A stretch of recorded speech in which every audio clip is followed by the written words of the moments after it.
Welcome to Tim's Taste Testing Adventure. Today we're going to do Coke.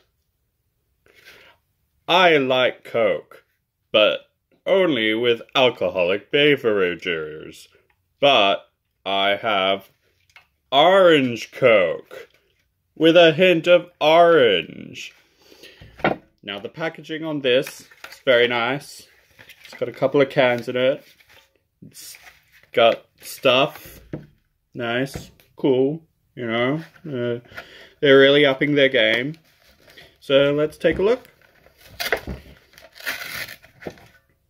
Cans are a bit small. You know, maybe give it a 2 out of 7 chickens.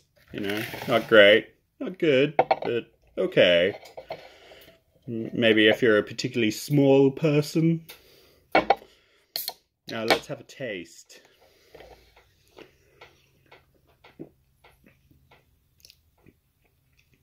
Not bad.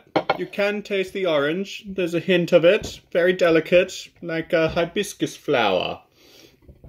It's okay. Try it again. Put it in whiskey. Yeah. Bye!